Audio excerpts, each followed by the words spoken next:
Welcome back to the Canadian Gun Vault Behind the Vault Door. My name is Mark Morelli. I'll be your podcast host. And certainly it's been a very eventful 72 hours. We've seen some new developments. I know you guys have been waiting for a podcast from me. Sorry, I've been trying to keep up with the endless number of messages that I'm hearing from people, questions, the flurry of what's going on, what do we do? Should I sell this? I have heard so many different people, frightened people that are talking about the new legislation. We don't see this coming. I mean, they put together an advisory committee filled with anti-gunners. I'm sure they convinced everybody in the lobby groups that there wasn't going to be any big surprises. But lo and behold, right, they dropped this one on us. And they decide that they're going to limit debate and make a motion to vote. It's real easy to vote when you have a majority and you can pretty much smash through anything you want. They vote and make it very clear that they're going to rush this piece of legislation that was crafted by a bunch of people that either don't like guns or don't know anything about guns. And they're going to put it through in record time. My guess is that they'll probably talk for about 15 minutes before they'll say, that's enough, we're shutting down debate on this one, we're wasting our time. And they're going to push this piece of crap through. And it is going to give the RCMP, God bless them. I love the frontliners. I don't necessarily like the decisions made by some of the brass. I imagine that there's going to be massive movements of classifications. With the way that they're smashing this through, I think we can expect the absolute worst. And my best guess will be is they'll move as many as they can without overloading the system completely. They'll probably do it in phases. That's what they did last time. I've been telling people for quite some time, and I hate to spit all the doom and gloom, but it has been a really crappy week. For gun owners in this country, Canadians are now looking at, for our American listeners, we're looking at a couple of major flaws in a newly proposed legislation in the form of a bill. We have a majority government that can push things through kind of without much debate and or completely while ignoring the advice of people that may understand what they're talking about. In the face of all the poor decisions I've seen the Liberal government make, I highly doubt they're going to get this one right. They're doing a fantastic job of trying to convince people that they're doing this in the interest of public safety, but it would appear as though the Gangs and Guns Summit was a complete waste of time because, I mean, they really haven't done anything to address those issues that we can see clearly. Maybe it could be explained to us in a lengthy debate. But ultimately, the probably largest single problem I see is in the structure of this proposed legislation. There's a number of areas that kind of address what to do, when items are reclassified and, prohibited owners or the owners of prohibited devices are only eligible if they own that particular device on the date of. I mean, it's becoming very clear that they're preparing, at least to me, the space for what's going to be a prohibited firearm in this grouping, which will be defined, as such by the RCMP, who can just, if they decide that they just want it to be for whatever reason, from the sounds of things, they can make it so. And that's a little unsettling. For our American listeners, the RCMP and our federal law enforcement branch is now in the business of making legislation. And, we don't want that to be out there kind of thinking, without seemingly rhyme or reason in most instances, at least the last time this was done, there was the generation of a monstrous list that really didn't seem to have to be that big. And, if you ever look at it, the list of things we cannot own in this country is pretty lengthy. They've never really clearly defined the term variant, what can easily be made to go fully automatic, what's easily. I hear the litmus test is, like a toolbox. But I guess it would depend on, what kind of person you hand the toolbox and, how big's this toolbox? I mean, what's in it? You can make something go fully automatic. To kind of eliminate certain criteria potentially from what's acceptable and what's not, it really does allow our law enforcement, our federal branch of law enforcement, free reign. And historically, they really haven't treated people from the firearm community well in the past, or at least that's the optics of it all. We have some significant events like High River, where there was a flood and the RCMP, for whatever reason, decided to go in. At least that's my understanding. And they decided to go in to people's homes to retrieve guns in many instances in lock safes, begging the question, like, what are they doing? They're literally breaking into people's houses to steal guns and seizing them, and to kind of understand the history of some abuses of power potentially on the part of RCMP decision makers. There isn't a lot of trust between the firearm community and the RCMP. And to suddenly put them completely, one grouping completely at the mercy of the other, would, cause some alarm in the community that was known to be bullied, if you want to call it that, or at least the perception of being bullied. If there's some greater purpose or reason to some of the decisions that we don't understand, I apologize, but, a lot of us just don't see it. After 20 years, the first batch didn't make much sense. This is looking like we're shaping up to enshrine in law that these guys are going to be able to make decisions that could be very long-lasting, and we want justification for being denied certain things.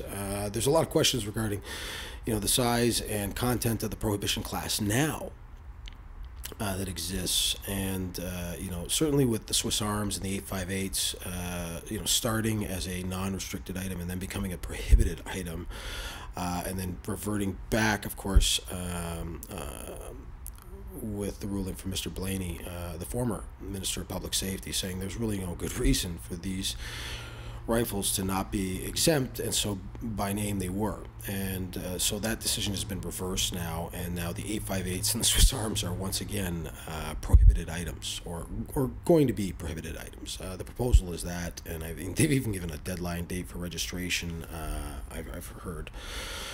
I looked at the legislation. I stopped at the part where I saw them, sort of grooming the hedges around the yard, so to speak, for the room for the new prohibited class, and thought to myself, yeah, it looks like there's going to be a shift, and I think that's what most people can expect. You're going to see a number of firearms being pushed into a prohibited class or category. They're calling it the 12-9 class.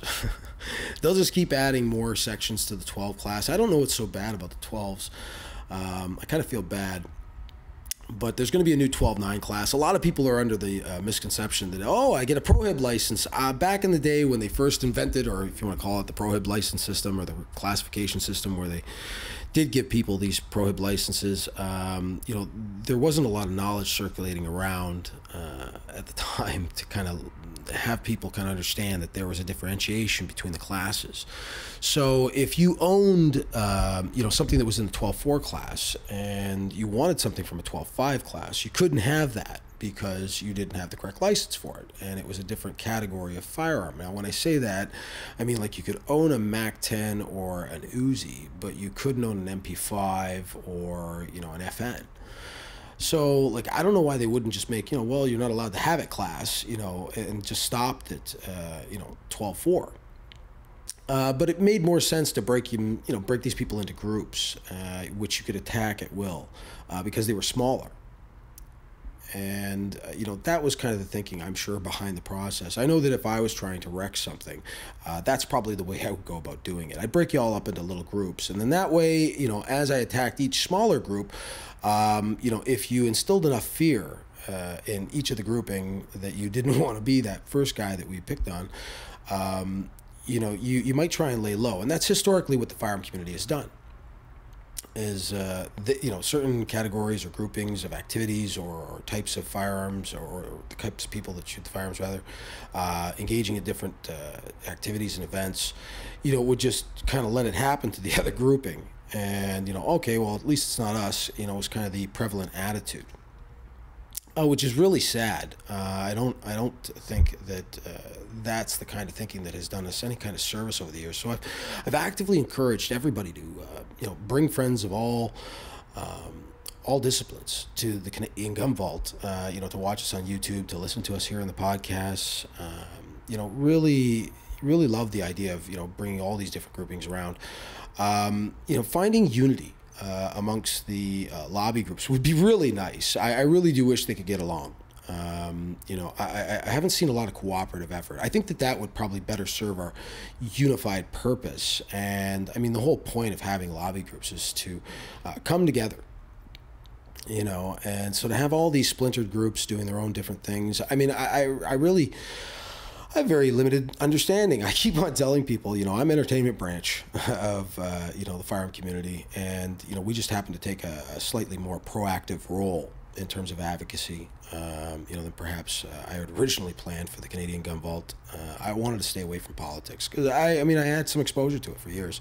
I certainly saw some sucker punches coming, and I've tried to describe to you guys that the SKS suddenly flying off the shelves, that may have had some grounding in reality. I mean, if the big plan is to shift a bunch of rifles over into this prohibited class, and I mean who knows what they're going to put in it? I think that it's quite possible that anything that suddenly got scared up like that was just a sign of what's to come.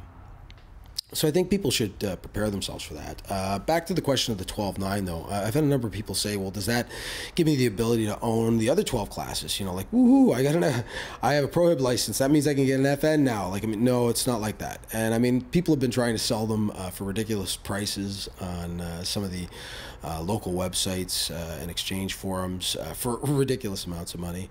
I've heard of a lot of people that are scared and are wondering if they should sell them. And to that I say no. No. On your feet. I had one gentleman, he told me that his boy was very nervous about the prospect of having to give up his favorite rifle. And he asked me what, he thought I should do. It was flattering, actually. I've never been a parent. I was genuinely surprised and flattered when he asked, what should I do? And I said, be a good father. Teach your boy a valuable life lesson. Stand up like a man. Don't panic. Hold on. And that's the advice that I would give the firearm community. Don't let them see you scrambling. Being united is more powerful than ever. I asked our audience to call in to Ralph Goodale's office in response to the motion to limit debate on the subject of the newly proposed legislation. It's just been so sad to see the firearm community in the past falling apart. And now, we see in this moment that, we all have a purpose in this. I asked people to call in to Ralph Goodale's office and into the members of Parliament, and I couldn't believe some of the things I was hearing. The inability to actually reach a person, it required a lot of phone calls. I understand that their mailbox filled a number of times, and some people were, greeted with less than favorable sort of approach to receiving calls. I've heard horror stories of people mentioning the word C-71 and being hung up on.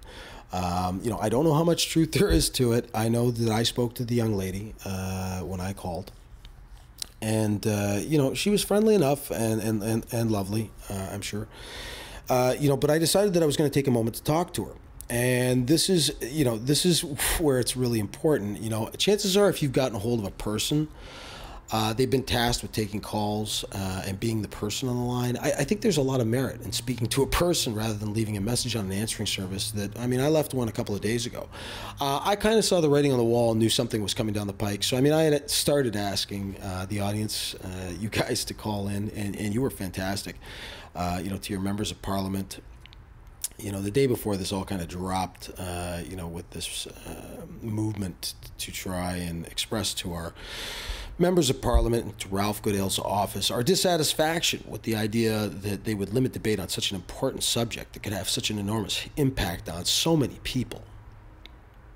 I'm actually appalled that there wouldn't be somebody that I could speak to directly about it. But I did manage to get this lovely young lady on the telephone, and I do believe her name was Robin.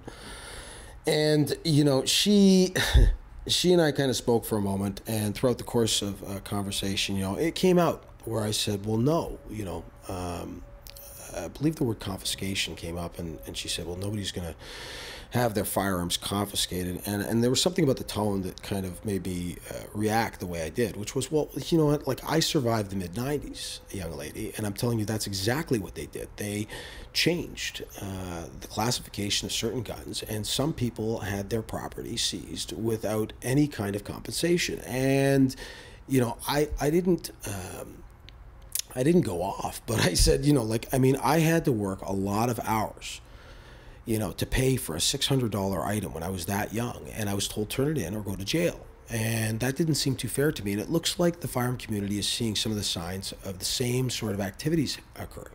You may get a few calls on this. And then after that, I heard a number of people got through, were directed to other places. I was telling people, she tried it with me. She said, well, write an email. That creates a paper trail. And I'm like, well, no, I'd like to talk to somebody about it. That's what I'd like.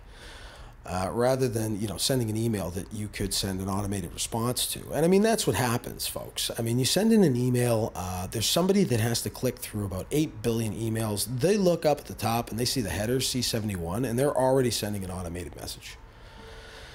That says, yeah, this is what we're doing, and here you go. The Honorable Ralph Goodale is, glad to take care of the little people, and we'll keep you safe. Don't worry about it. It's fast and dirty and easy for them to just, click, click, click, click, click. They're not reading it. When you get somebody on the phone, though, it's different. They hear a voice, they hear tone. They can tell when you're not happy. Some things are left to the imagination in, writing. I always advise people to be very composed.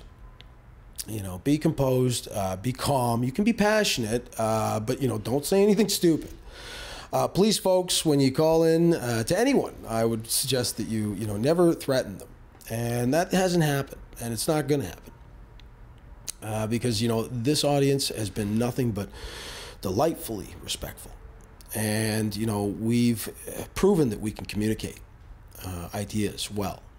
And so I expect that everybody that calls in conduct themselves in a manner befitting of Canada's finest, right, the firearm community.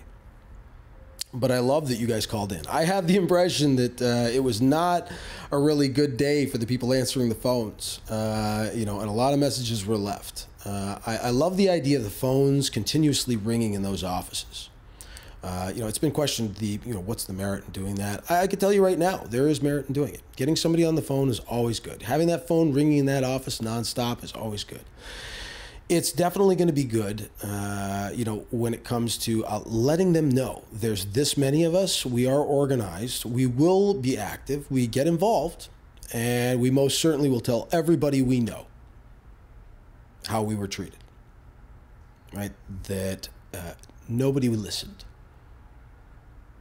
Right? And when you get somebody on the phone, you talk to them for a few minutes, guess what? That person has been tasked with taking calls. It's not just about guns. So that means that everybody else has maybe got to wait. And I say this one's kind of important. It involves freedom, Canadian freedom. A lot of people went to war to die for it, defend it. I come back to Remembrance Day, lest we forget. You see those hashtags, right? A lot of good people gave their lives, made sacrifices. so that we could enjoy the freedoms we do today.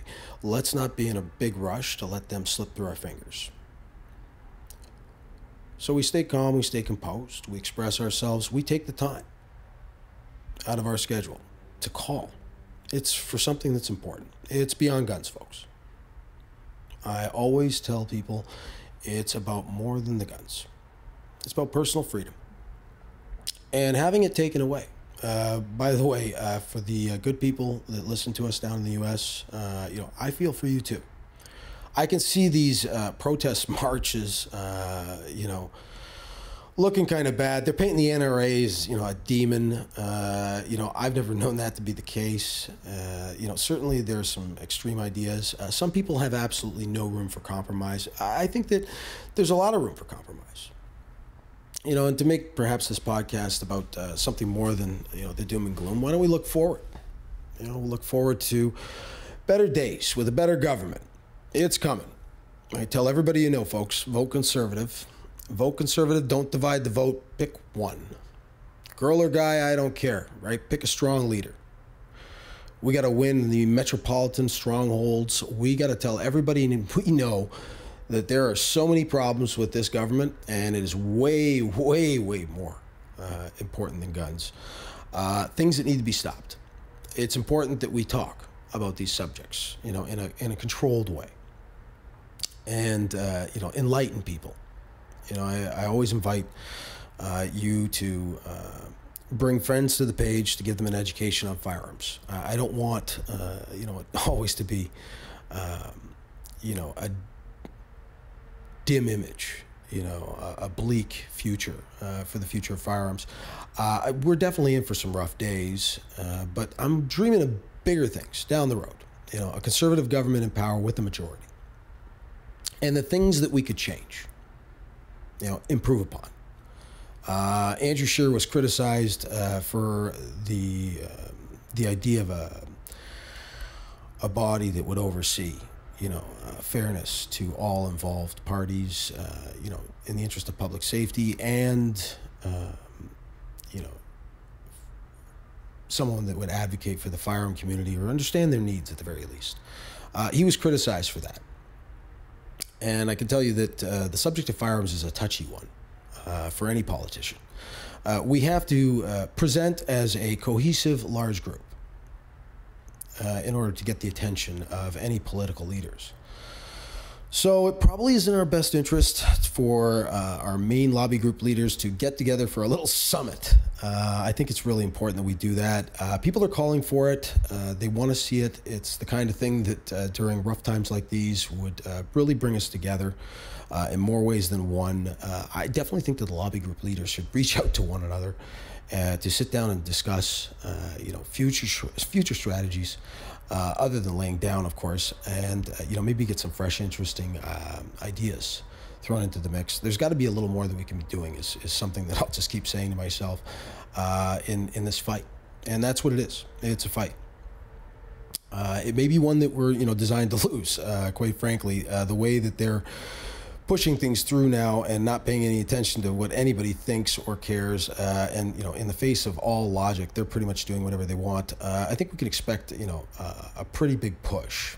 I would expect that everybody would think rationally before they make any final decisions about how they perhaps want to respond to the event. When you call, stay composed. I keep coming back to that. But it's definitely been, something of a dream of mine to imagine a world where, we could roll back the laws, where they could be a little different. There would be a little give and take, There's been moments when I thought to myself, you know what, I would have no problems registering certain guns. Like the VZ 58 rifle. I don't have a problem with that being part of a registered category of firearms. And I mean, Brian and I have talked about this, and I know that he shares some of the same feelings. But I mean, I wouldn't have any problems with registering certain guns, modern guns. but still allowing them the freedom. So the ability to still, shoot these items on private property, the ability to, buy and sell them with this non-restricted sort of category of licensing, a registered class of firearms, which I think is actually really, really great. It still allows all the freedom, and yet we know where the items are. So I kind of get where somebody might be coming from with that angle. And I mean, I'm sure there's going to be somebody out there who goes, he's going soft. No, be practical. Now, make no mistake, folks. I don't trust the government for 1 second. To stick to a promise that they would not touch it. We would definitely want to enshrine our property rights. In the Constitution, or the Charter rather, and to make sure that we wouldn't have to suffer through unnecessary seizure, or restriction of freedom. It would definitely be there that you could enjoy your property happily, the same way you would any other piece of property. And I think we'd be a lot better off. But of course, people are resistant to budging an inch. We may not have any choice this time around. They're pushing things through, folks. They've got a majority government. If we were even to slow them down, I would be quite content with the way they're acting. If you're outraged by that, if you think that it's wrong that they're not subjecting this wonderful piece of legislation, and debating it properly so all sides of the debate are heard, and so all constructive argument could be presented, so intelligent thought could be put into this, whether it be expert information. They don't want any of that. They don't want any of that because, you know what? None of it would make sense. The general public would look at it and they would say, you got to be kidding me. We're going to spend our tax dollars on that? Hold it. It's the long gun registry all over again. Didn't we give up on that $1 billion fiasco? You promised you wouldn't bring that back. Okay, well, this is not, the long gun registry. Ralph Goodale can get up there and he can say it again and again and again. It's a registry. It's a registry. One that I'm not even opposed to. I'm not even opposed to the idea of a registry if I trusted you weren't going to come and change things or take things. So, give us some assurances. But they won't do that, folks. They don't need to. Why? Right? They won't. I'm not thinking anybody should imagine we're going to get much sympathy from this government. So they're trying to present this image that everybody's happy. No, everybody's not happy, Ralph. I can tell you that I'm that person that if there's only one unhappy person, all right, in all this, it's going to be me. All right. I cannot believe for 1 second that we are unable, right, to stop this. And we really got to look to our lobby group leaders. They're up on Parliament Hill. Hopefully they're working diligently. I've seen a lot of activity, certainly from Tracy Wilson and Rod Giltaka have been flying around the circuit. They've been busting their asses. And Rod has done a unbelievable job delivering the message in his usual calm, composed way. Really got to hand it to the CCFR in some respects. They've done a brilliant job of presenting well for the firearm community. And, moving right along, I'm hoping that we can move forward, and communicate strategies with one another. I'd love for Rod to give me a call when he has a bit of time. I don't get too many telephone calls from BC, so I'll recognize the number when it comes through, hopefully. If it should pass that, they just start to reclassify firearms, it's going to be unfortunate. I would encourage everybody to comply with the law. You're never going to hear from me that we should be, burying stuff in your backyard or anything of that nonsense. If it comes right down to it, all right, you're officially always going to hear from me that compliance is a must. We are law-abiding. But we're going to go down swinging. If people think that there's no merit in doing what we're doing, we're bringing people's attention to this message. If you know anybody in the media, bring to their attention that we are about to suffer through another bout of mistreatment as Canadian citizens. And quite frankly, we're fucking tired of it. But if anybody knows anybody in the media that would like to speak to us, we'd love to share some of what we believe is going on. If you'd rather do it yourselves, folks, please, by all means. I could use a break. I love answering questions, but even I'm going a little bit cross-eyed looking at all this, and I'm quite frankly, thinking that we are really needing now more than ever to come together as a cohesive, unified group. So once again, I'd love to speak to the lobby group leaders. If they could give me a call, I'm pretty easy to find. Definitely just shoot me a message or an email at the Canadian Gun Vault Inc. at gmail.com. Love to hear from you, and perhaps get together, break some bread, and sip a little bit of coffee and discuss perhaps the future of where we're going from here. Anyway, I'm sure the anti-gunners have clued in by now, and some of the people listening to this, probably don't care for guns too much. We love you too, is the message I would send to you guys.